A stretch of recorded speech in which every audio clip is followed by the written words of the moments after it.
বিসমিল্লাহির বিয়ানীবাজার আদর্শ মহিলা কলেজ এর অনলাইন ক্লাসে অনলাইন ভিত্তিক ওরিয়েন্টেশন ক্লাসে একাদশ শ্রেণীর ছাত্রীদের শুভেচ্ছা জানাচ্ছি। আমি মোহাম্মদ মাজিদুর রহমান, প্রভাষক দর্শন, বিয়ানীবাজার আদর্শ মহিলা কলেজ, বিয়ানীবাজার, সিলেট। প্রথমেই তোমাদের ধন্যবাদ জানাচ্ছি, তোমরা উচ্চ মাধ্যমিক পর্যায়ে আমাদের কলেজকে বেছে নিয়েছ। এই জন্য ওরিয়েন্টেশন ক্লাস মূলত পরিচিতিমূলক ক্লাস। এই ক্লাসে প্রথমে পরিচিত হয় শিক্ষক ছাত্রছাত্রী মিলে। যাই হোক, আমি তোমাদের যুক্তিবিদ্যা পড়াবো। আমরা দুইজন আছি যুক্তিবিদ্যায়। আমার সিনিয়র একজন আছেন, জনাব শিফু দত্ত, সহকারী অধ্যাপক। উনি এবং আমি দুইজন মিলেই পড়াবো আমরা তোমাদের যুক্তিবিদ্যা বিষয়টা। যারা মানবিক শাখা বেছে নিয়েছ এবং যুক্তিবিদ্যা আছে পাঠ্যসূচির মধ্যে তোমাদের, বা তোমরা এই বিষয়টাকে বেছে নিয়েছ, তাদের সম্পর্কে কথা বলবো। তো বইয়ের নাম ম্যাডামই না হয় বলবে। বাজারে যে বইগুলো পাওয়া যায়, নুরুল নবী স্যারের বই আছে, শওকত হোসেনের বই আছে, তারপরে লেকচার পাবলিকেশনসের আরও কিছু বই আছে, তারপরে অনুপম সিরিজের একটা বই আছে। যাই হোক, কাজল ব্রাদার্সের। তো একটা বই হলেই হলো, যেটা তোমাদের ভালো লাগবে ওইটা তোমরা পড়বে, আর বাকি ম্যাডাম বলবে বই সম্বন্ধে।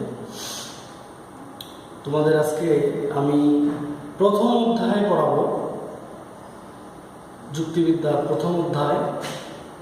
প্রথম অধ্যায়ের প্রথম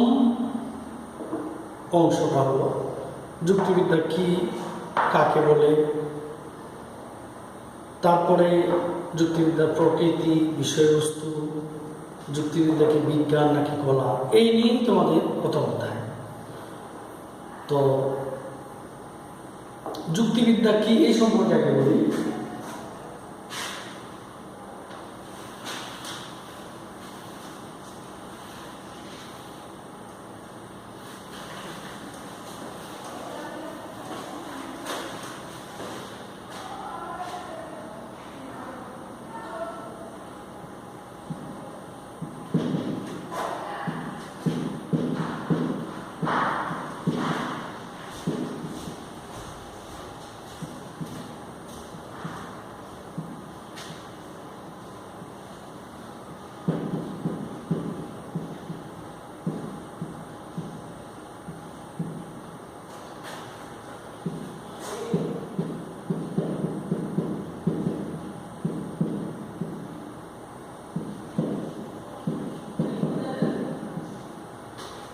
মূলত যুক্তিবিদ্যার ইংরেজি হলো লজিক।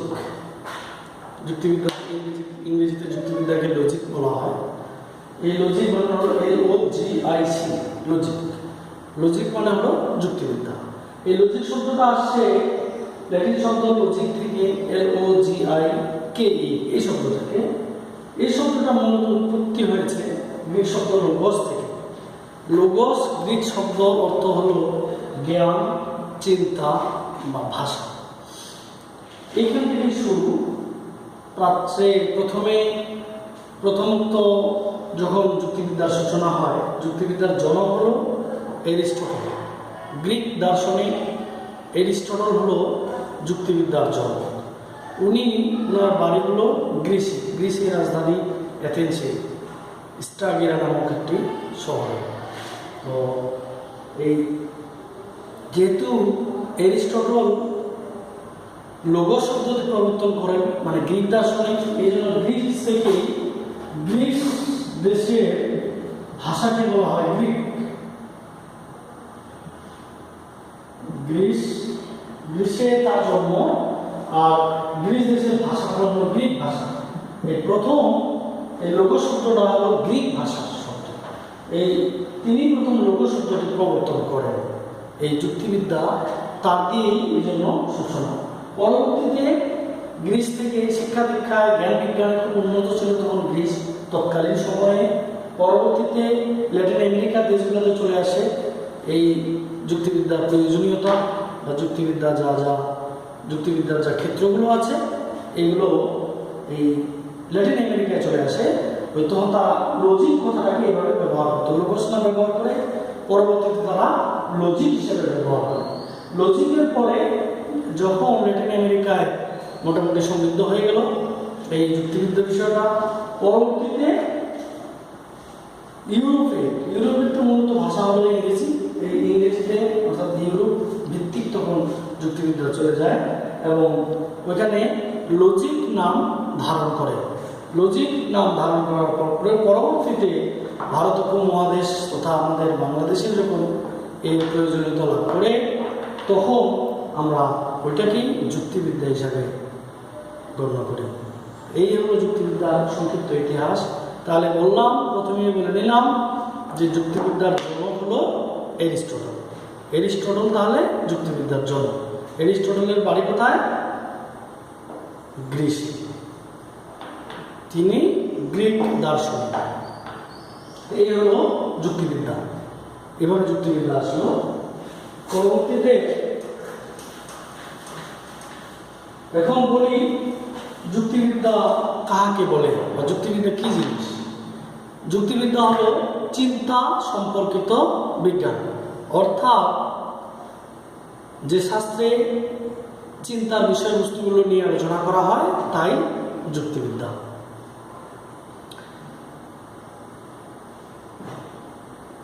জেভন্স নামে একজন যুক্তিবিদ বলেছেন যে যুক্তিবিদ্যা হলো চিন্তা সম্পর্কিত বিজ্ঞান বা চিন্তার বিজ্ঞান।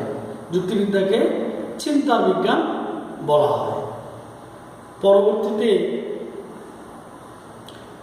অ্যালবার্টোস নামে একজন যুক্তিবিদ, তিনি বলেছেন যে যুক্তিবিদ্যা যুক্তি সম্বন্ধীয় বিজ্ঞান। আরো একজন বলেছেন, হোয়েটলি নামে একজন যুক্তিবিদ বলেছেন যে যুক্তি পদ্ধতি সম্বন্ধিত বিজ্ঞান হলো যুক্তিবিদ্যা। বিজ্ঞান ও কলা, যুক্তি পদ্ধতি সম্বন্ধীয় বিজ্ঞান ও কলা হলো যুক্তিবিদ্যা। এটা কে বলেছেন? হোয়েটলি নামে একজন চিন্তাবিদ।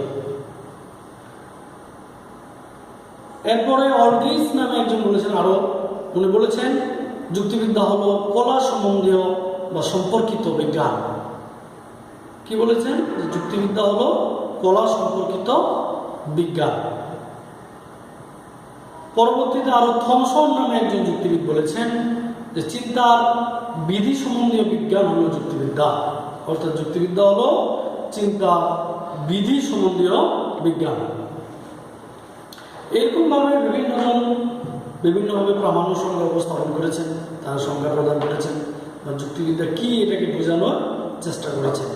আমরা যুক্তিবিদ্যাকে বুঝব, যুক্তিবিদ্যা হলো চিন্তা সম্পর্কিত বিজ্ঞান, অর্থাৎ যেখানে চিন্তা সম্বন্ধে আলোচনা করা হয়, অর্থাৎ চিন্তার আকার আকৃতি, চিন্তা কিরূপ, চিন্তাশীল হতে হবে কেমনে, কিভাবে চিন্তা করা যায়, চিন্তার বিষয়বস্তুগুলো নিয়ে, জ্ঞানের বিষয়বস্তুগুলো নিয়েই যুক্তিবিদ্যায় আলোচনা হয়। এই হলো যুক্তিবিদ্যা। আসি যুক্তিবিদ্যার বিষয়বস্তু নিয়ে। যুক্তিবিদ্যার বিষয়বস্তু মানে হলো যুক্তিবিদ্যার মধ্যে যা যা আলোচিত হয়, যা যা যুক্তিবিদ্যা আলোচিত হবে তাই যুক্তিবিদ্যার বিষয়বস্তু। যুক্তিবিদ্যার একটা গুরুত্বপূর্ণ বিষয় তথা অধ্যায় হলো অনুমান। অনুমানের মধ্যে আবার ভাগ আছে, সহানুমান আছে, তারপর বিকল্প সহানুমান আছে, অবরোহ অনুমান আছে, আরোহ অনুমান আছে। অবরোহ আরোহ এটাও যুক্তিবিদ্যার একটি উল্লেখযোগ্য বিষয়বস্তু। অবরোহ মানে হলো আরো পরবর্তীতে তোমরা বুঝতে পারবে। অবরোহ হলো সার্বিক থেকে বিশেষে গমনের প্রক্রিয়া, আর আরোহ হলো বিশেষ হতে সার্বিকে গমনের প্রক্রিয়া। এখন তোমরা বলতে পারো বিশেষ কি, সার্বিক কি? সার্বিক হলো একসাথে সব কিছুকে বুঝাইলে হলো সার্বিক, আর বিশেষ হলো স্পেশাল যাকে বলে, এটা হলো এক দুই একাধিক ততোধিক, এগুলাই হলো বিশেষ। সার্বিক হলো একসাথে সমস্ত, সার্বিক কথাটা হলো সমস্ত, ইউনিভার্সাল যেটা। তাহলে আমরা অনুমান পাইলাম, সহানুমান পাইলাম, বিষয়বস্তু যুক্তিবিদ্যা। এগুলা পরবর্তীতে ক্লাসে তোমাদের একটা একটা করে আমরা আলোচনা করব। আমি আলোচনা করব, ম্যাডাম আলোচনা করবেন। তারপরে আরও পাইলাম কি, অবরোহ, আরোহ। এরপরে আছে আকারগত বস্তুগত সত্যতা। এটা প্রতীকী যুক্তিবিদ্যা নামে একটি অধ্যায় আছে। এই অধ্যায়ে তোমাদের এগুলো আলোচনা করা হবে। আকারগত সত্যতা কি আর বস্তুগত সত্যতা কি। সত্যতা প্রশ্ন আসবে ওইখানে আসবে বৈধতার প্রশ্ন।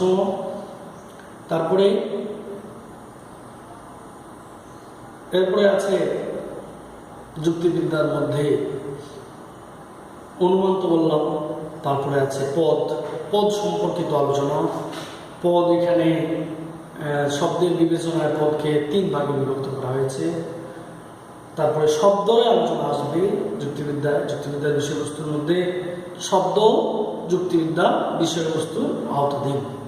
এরপরে আসবে বিধেয়ক, এই টাইপের জিনিসগুলো আসবে। তারপরে দর্শনের যেহেতু একটা শাখা, এই দর্শনের আলোচনা আসবে এখানে। পরবর্তীতে যৌক্তিক সংজ্ঞার একটা অধ্যায় আলোচনা আসবে, যৌক্তিক বিভাগের আলোচনা আসবে। তারপরে প্রকল্প প্রণয়ন, প্রকল্পের বিষয়বস্তুগুলো আসবে, প্রকল্প নিয়ে আলোচনা থাকবে। তারপরে আরোহের প্রকারভেদ নামে একটা অধ্যায় আছে, বা আরোহ আছে। আরোহ কি জিনিস ডিটেইল আছে। যাই হোক, এই জিনিসগুলো হলো বিষয়বস্তু, যুক্তিবিদ্যার বিষয়বস্তু। মানে যুক্তিবিদ্যার মধ্যে যা যা আলোচিত হয় তাই হলো যুক্তিবিদ্যার বিষয়বস্তু। তারপরে এখন আসি যুক্তিবিদ্যার প্রয়োজনীয়তা। যুক্তিবিদ্যার প্রয়োজনীয়তা বলে শেষ করা যাবে না, কারণ যুক্তিবিদ্যা একটা ব্যাপক বিষয়, চিন্তার বিষয়। মানুষ চিন্তাশীল হইলে ওই মানুষটি মূল্যায়িত হয়, অধিক মূল্যায়িত হয় যে যত বেশি চিন্তাশীল, অর্থাৎ চিন্তার সাথে মূল্যায়িত হওয়ার একটা সম্ভাবনা আছে, সুযোগ আছে। তো এই জন্য বলতেছি যে যুক্তিবিদ্যার প্রয়োজনীয়তার কথা বলে শেষ করা যাবে না। যা যুক্তিবিদ্যার বিষয়বস্তু এগুলা বিশ্লেষণ করলেও যুক্তিবিদ্যার প্রয়োজনীয়তা পাওয়া যাবে। তো যাই হোক, আর একটা বিষয় থেকে গেল যুক্তিবিদ্যা বিজ্ঞান নাকি কলা নাকি উভয়ই, এই বিষয়টা আরেকদিন কথা বলবো, আরেকদিন ক্লাস নেব তোমাদের। তো আজকে তো মূলত পরিচিতি ক্লাস, তা আজকে এখানেই থাক। আর সামনে দিয়া অগ্রসর হইলে আমরা আরও তো ক্লাস নিব, তোমার কালকেও নিতে পারি, কালকে নিলেও বলবো তোমাদের। তোমার প্রথম অধ্যায়টা সমাপ্তি টানবো আলোচনা করে। তো তোমরা ভালো থাকো। আর এই করোনার মধ্যে এখন তো কলেজ বন্ধ, এখন তো এই মহামারীর কারণে কলেজ ওপেন করে দেওয়া হয়েছে না। কোনো দেশের কোনো কলেজ স্কুল কোনো কিছুই তো সব কিছুই বন্ধ, কোনো কিছুই ওপেন নাই। তোমরা ঘরে বসেই একটু চেষ্টা করো, আমাদের ক্লাসগুলো দেখো, বুঝো, জানো। কোনো প্রশ্ন থাকলে তোমরা কী করবে, আপাতত ফোন নাম্বার না দিয়ে দেবো আমি। ফোন নাম্বার দিয়ে দিচ্ছি। যদি জানার থাকে কিছু তাহলে তোমরা আমাকে ফোন করবে। আমার নাম্বার হলো 01790326847, 01790326847। এটা হলো আমার ফোন নাম্বার। প্রয়োজন হইলে জানতে যাবে, কোনো জিনিস বুঝতে না পারলে তোমরা জানতে যাবে। আচ্ছা, আল্লাহ হাফেজ।